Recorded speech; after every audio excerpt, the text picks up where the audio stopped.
جو 27ویں آئینی ترمیم آ رہی ہے وہ بھی جو ہے ہمارے پارلیمانی اجلاس میں انڈر ڈسکشن تھی، چونکہ اس کے خد و خال ابھی تک پراپر باہر نہیں آئے، لیکن بہرحال جو ٹویٹ کیا گیا تو اس سے یہی لگ رہا تھا کہ صوبائی خود مختاری پر ڈاکہ ڈالنا ہے اور کچھ لوگوں کو مزید مضبوط کرنا ہے. تو بہرحال جو بھی ہوگا ڈرافٹ دیکھنے کے بعد ہی ہوگا، لیکن کوئی بھی ایسا اقدام جو جمہوریت کو کمزور کرے، جو صوبائی خود مختاری پر حملہ ہو، ایسے تمام حربوں کو انشاءاللہ تعالی پاکستان تحریک انصاف اور پاکستان تحریک انصاف کی لیڈرشپ مسترد کرے گی انشاءاللہ تعالی. پارلیمنٹ میں جب 26ویں آئینی ترمیم آئی تھی، یہ جنید اکبر صاحب اور یہ 4 لوگ گواہ ہیں، کیونکہ اس وقت آپ کا سی ایم تب اس کی بات نہیں کرتے، لیکن آپ کے لوگ نا انتہائی بے سہارا تھے، لاوارث تھے، گلیوں اور گردشوں میں گھوم رہے تھے اپنی جان کی حفاظت کے لیے، چھپنے کے لیے پھر رہے تھے، ان کو اٹھایا جا رہا تھا، گرفتاریاں کی جا رہی تھی. ہم صبح نکلے تھے یہاں سے.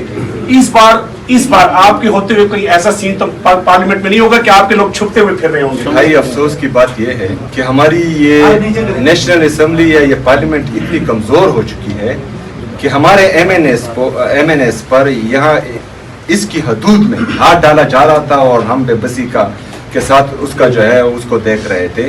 تو یہ جو ہے ہمارے ایم این ایس کی کمزوری نہیں ہے، ہمارے اس وقت کی وزیر اعلیٰ کی کمزوری نہیں تھی، یہاں کے اسپیکر کی کمزوری تھی کہ اس کی موجودگی میں جو ہے ایم این ایس پر ہاتھ ڈالا گیا تھا. تو ہم تو یہی چاہتے ہیں کہ جمہوریت مضبوط رہے. اگر کسی کی یہ سوچ ہے کہ وہ کچھ آئینی ترمیم لا کر اپنی حکومت کو توسیع دے رہے ہیں، تو یاد رکھیے گا کہ مطلب نمبر جو ہیں وہ چینج ہوتے جائیں گے. آج ایک کا نمبر ہے، کل کسی اور کا نمبر آئے گا، اور اگر ہم پر گزر رہی ہے اور ہم جو ہے اس کا نشانہ بن رہے ہیں تو 3 سال سے ہم برداشت کر رہے ہیں اور ہم مزید بھی برداشت کریں گے. لیکن پھر میں کسی میں اتنی جرت نہیں دیکھ رہا ہوں کہ وہ پھر برداشت کر سکے.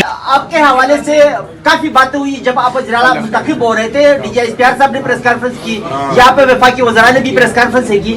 تو ابھی جو ایکسٹینشن کی باتیں ہیں، جس طرح کے فیلڈ مارشل و چیف آف آرمی اسٹاف کے حوالے سے ایکسٹینشن کی باتیں ہو رہی ہے، اس پر آپ کیا بیان دیں گے؟ کیا موقف ہے آپ کا؟ ایکسٹینشن ملنی چاہیے یا نہیں ملنی چاہیے؟ دیکھیں جی، ہماری حکومت میں بھی ایک ایکسٹینشن ملی تھی جس پر میرے لیڈر میں رکھا ہے جناب عمران خان صاحب نے کہا تھا کہ مجھ سے غلطی ہوئی، تو میرے خیال میں جو ہے اس غلطی کا ازالہ کرنا چاہیے. آپ کو 4 مرتبہ عمران خان صاحب سے ملاقات نہیں کرنے دی گئی، آپ نے یہاں پہ آ کے قرارداد بھی جمع کروا دی ہے.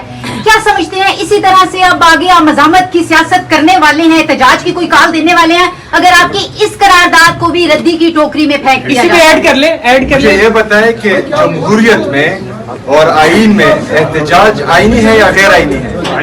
آئینی ہے تو پھر کریں.